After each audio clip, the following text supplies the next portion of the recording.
Welcome to my video. I was kind of a little stressed today, so I decided to do a 1,000-piece puzzle. So I wanted to start off with just doing the edges, and hopefully I can get the puzzle done eventually, but today we'll do the edges. So starting off with this beautiful puzzle. Lots of fruits, grapes, peaches, apples. So I just want to do this just for relax. I'm a little stressed lately with work and everything. Wow, these pieces are small. So first we're just gonna try to do is just get the edges done. So we gotta pick out all the pieces of the edges. So I'll just take this out here. So we'll pour them out here. Go through the puzzle and find all the edges. That's how you start a puzzle first. I'm gonna get all these little pieces that goes around the edges of the puzzle. See that? So we're gonna clear that out and just put these to the side as we find them.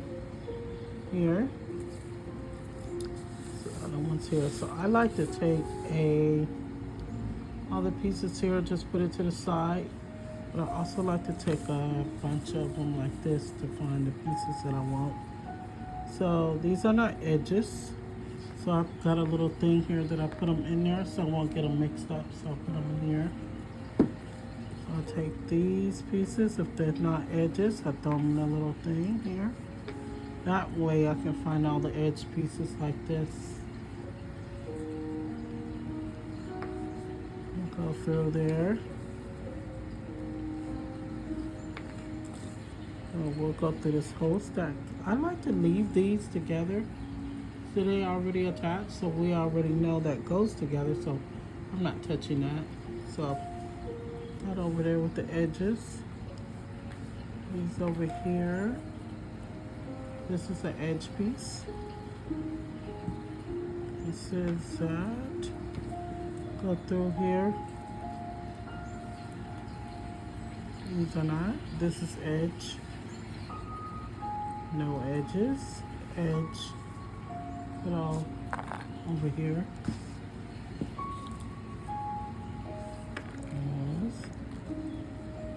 Edge piece there. No edges. Just stack up. Grab them all, just a big pile of them, and try to go through them as fast as you can, or just take your time if you like, so you won't miss any. And then edge. But that's what I'll take, like a stack of them, and just do a few at a time. So I can see which ones the edges and not edges. Let's go through them like that real quick. And bring out some more. Let me keep those over there. I want to get them mixed up with the edges. That's how you get them lost, like that. You can get too many in there. Just scatter them out a little. Not edges, not. Leave those together. They go. These, no. This is an edge piece. Put it over there. This one also. See? And all these other ones, just do them like that. Edge. Not an edge. No. This one is. This one is also. Nope. Go through all of these real quick. I would leave those together also. That. This is a little edge piece too. I'll do that real quick.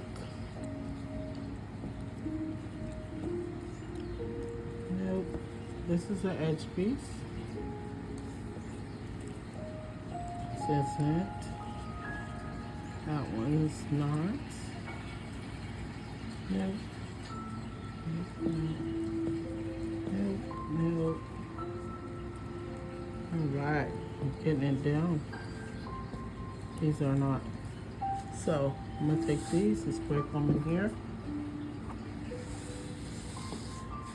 making sure I don't lose the pieces. I'm gonna need those later. We start another new stack. See the stack is going over there. I'm gonna continue to do the same thing. This time I'm gonna put it like this way to make it a little easier this way.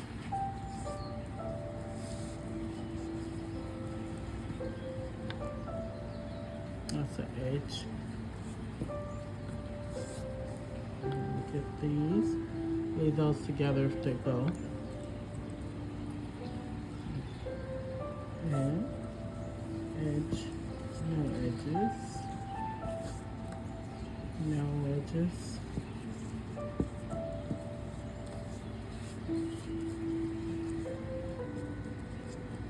It's just like a little scavenger hunt, getting through the final pieces you need.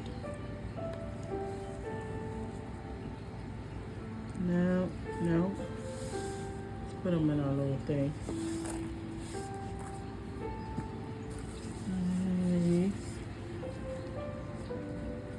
Found the edge. No edges.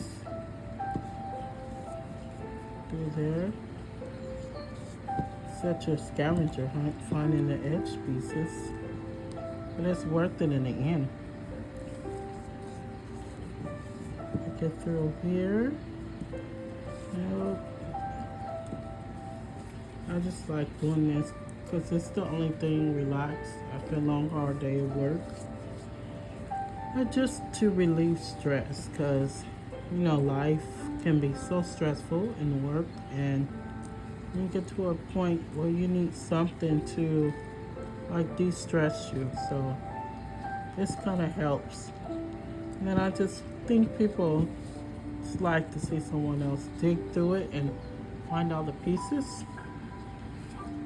And then in the end, you have a beautiful puzzle. Look how the puzzle looks when it comes out. 1,000 pieces. So we'll do this together. The pieces of the puzzle is so nice. So we'll just go through this. And I was trying to figure out what to do a video about, but I thought maybe I'll do something I like. I love doing puzzles, and I got it from my grandmother. She started me doing puzzles with her when I was young. So I decided, you know, I guess I'll do it too. And now I went down, passed it down to my kids. Now we'll sit and do a puzzle together for hours. And my kids are adults now. I can still get them to sit down and do a puzzle with me. So we enjoy doing puzzles together. You know, I'm not real old. I had my kids when I was young. So I still like to do the puzzles. They're good stress relief.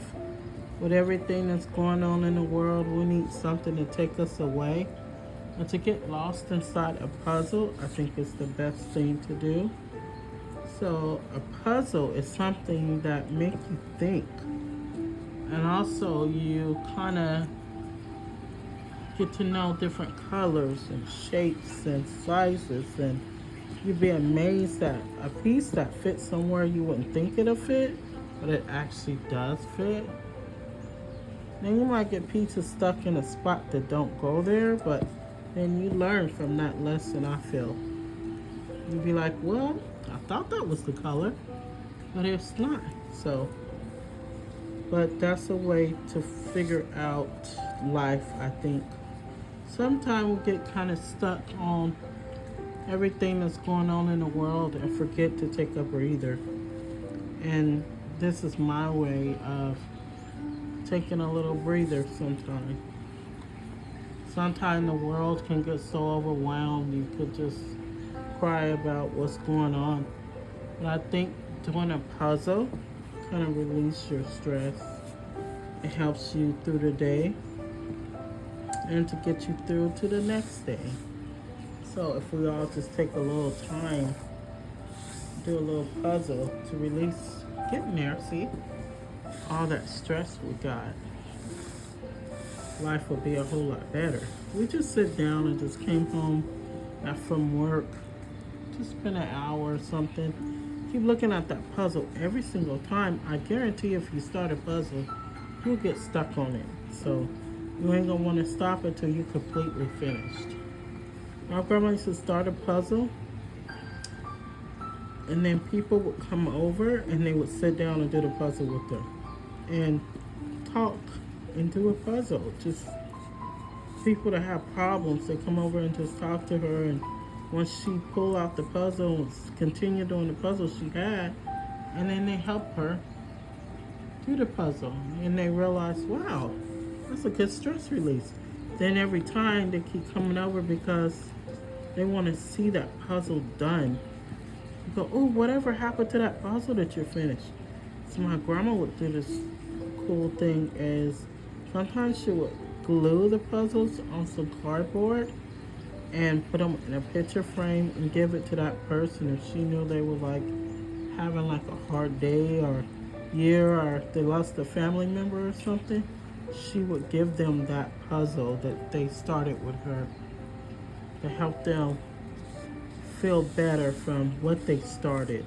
And then some people, they come and they start the puzzle from the beginning with her and continue on until it's completely finished. So that was the type of person she was.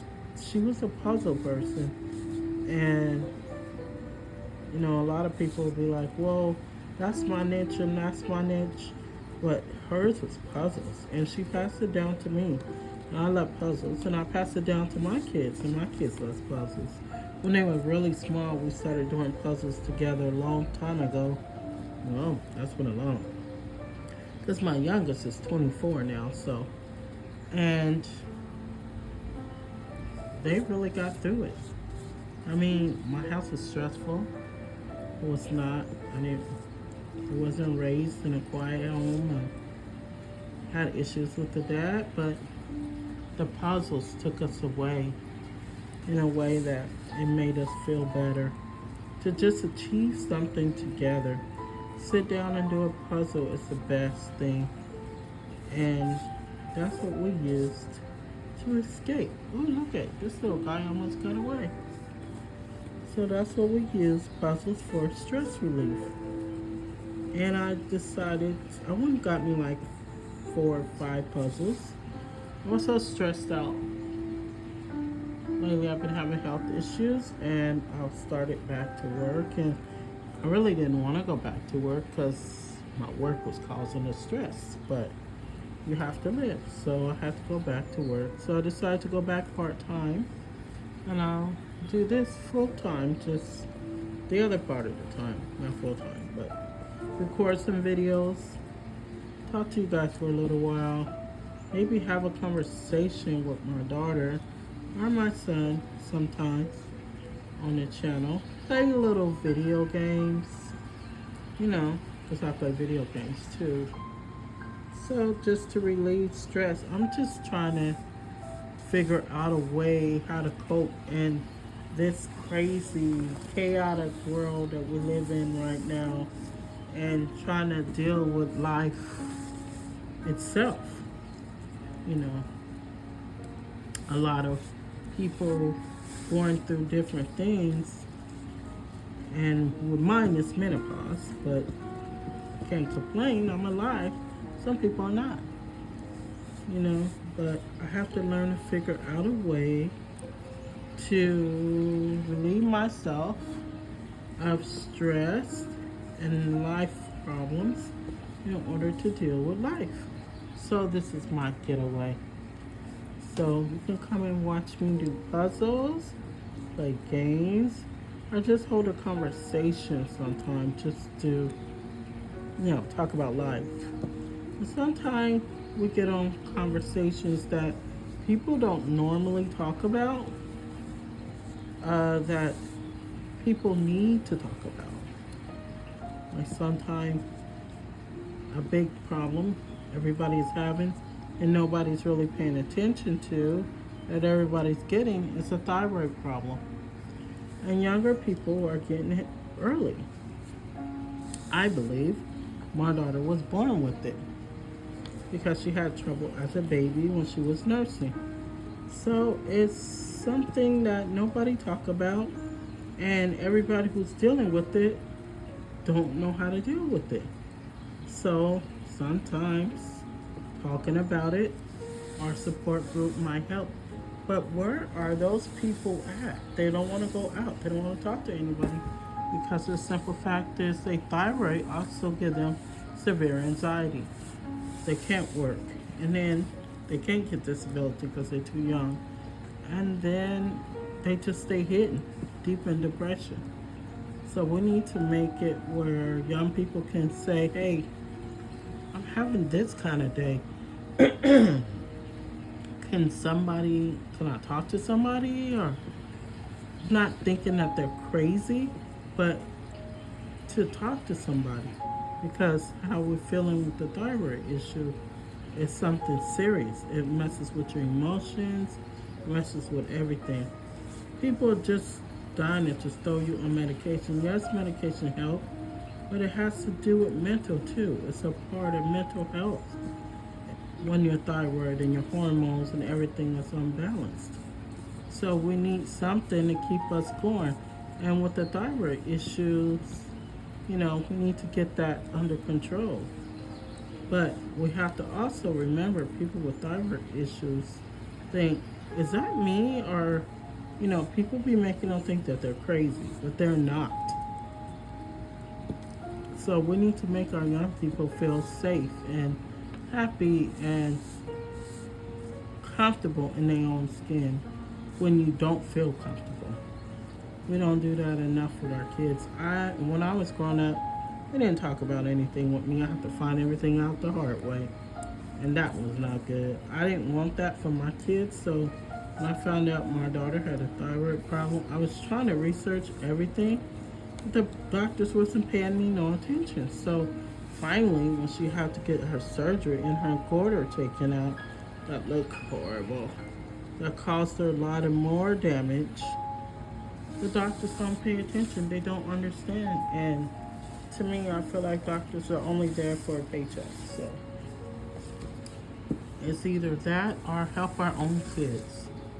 So I think as parents, we have to help our kids through their ups and downs when it's even that. And stop telling your kids they're lazy. They are not lazy. When you're going through something like a thyroid issue and you have that problem, you're not lazy. You're just so depressed from your hormones being unbalanced, because that's the first thing that happens. We need to tell our kids they're okay and stop medicating them so much. Talk to them and find some natural ways. There's so much things that you can do and ways that'll help them. Talk to them about journaling. Talk to them about telling themselves if something is wrong, check it out first and make sure it's okay. And then after that, don't worry about it if it's not that. But we need to make our kids be comfortable and happy in their own skin. If we don't do that, then who will? We don't want our kids growing up being insecure and unhappy with themselves. So we have to help our kids ourselves.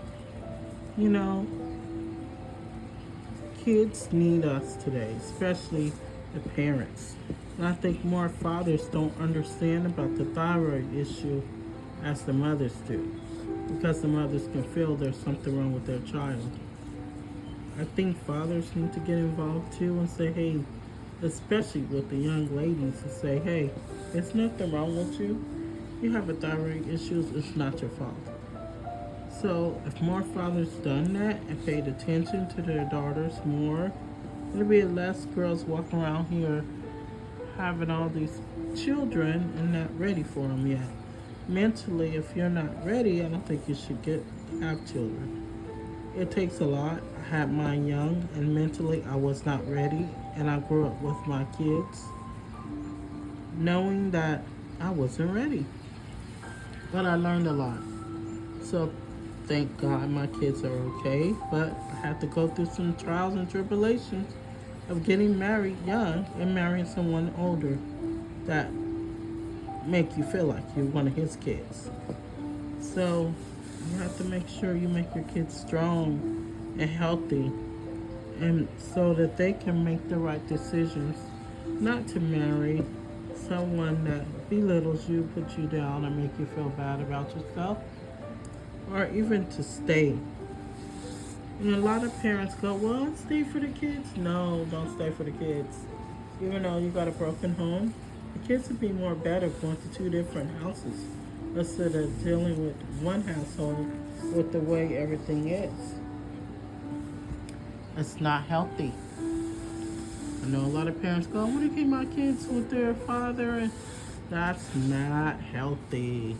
I've been there, done that. It's not healthy.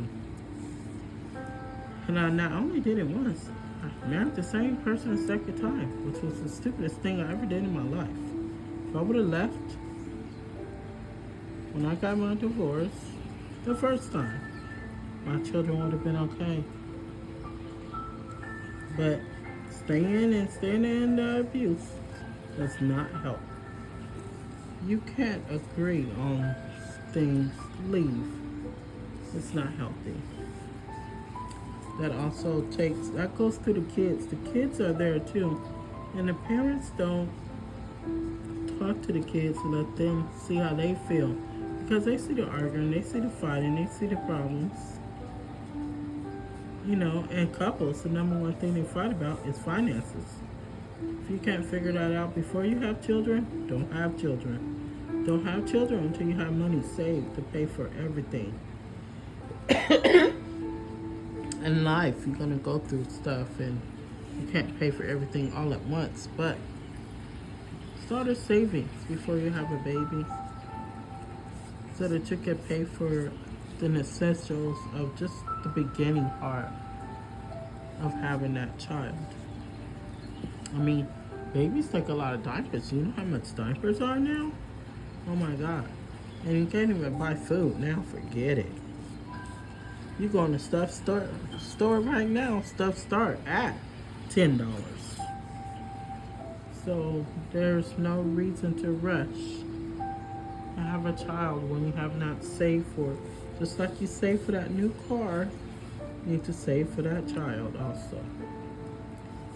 So make sure we do that so that we have at least a year or two saved for those diapers. Find out you're pregnant. Are you planning to get pregnant?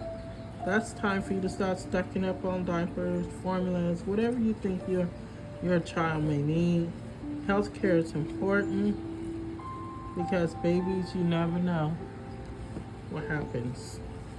So you need to take out insurance, save money for insurance before they even come.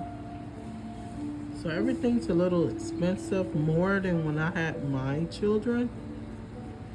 So I would definitely do a saving plan. You decide you want children. This is just not the time right now. With everything's going on, the food prices going up. Will you be able to feed that child right now? It's just hard right now, so you have to decide. But my story is just listen to your children when they say something. They're really serious. They feel it. They're in it. So don't ignore your child when they say, Mommy and Daddy, are you guys going to break up? Say yes. Especially if it's unhealthy for the kids. Children don't need to see that. And pay attention to your kids' thyroid issue if they got one. Anything. Just sit down and talk with your kids. But pull out a puzzle, because this will make a kid want to do a puzzle, I'm telling you. I got my boys, they be in here in that puzzle. They be like, what? We need to talk. So you bring out a puzzle. You bring out a puzzle, you can get them to talk about anything. Get one of those puzzles that catches their attention and go, oh, okay, he'll like to do that. You take out the puzzle, pour it out, start doing the edges. Say, help me find all the edges so we can do this together. So this is what I'm doing to relieve my stress. of the world around me today. So hopefully we can get this done together. We'll do this first half, getting all the edges out. Then we'll start the other half as soon as we can. In the end, we'll have that beautiful picture of all that fruit. I'll paint it with some glue and I'll put it on a box. Maybe hang it up in the house or give it to somebody as a gift. Never know. Maybe somebody will like it. But it's something nice to have. So I'm almost at the end here. Did all these pieces. Look at that. That was a lot. Went through all that. Got all those edges. It doesn't look like a lot, but it is. All of those edges done this way. And that piece. Almost passed that up. And look at that guy. This is what we have left. Look at that.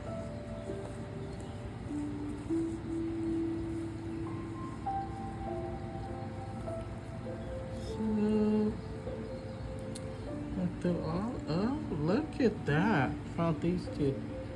These two go together. There you go. And this one.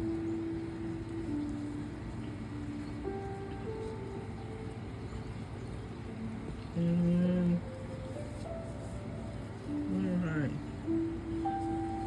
I don't see no more edges. Look through the last end of it. That was a big pile we have. Look at that. I didn't even pour these on top of that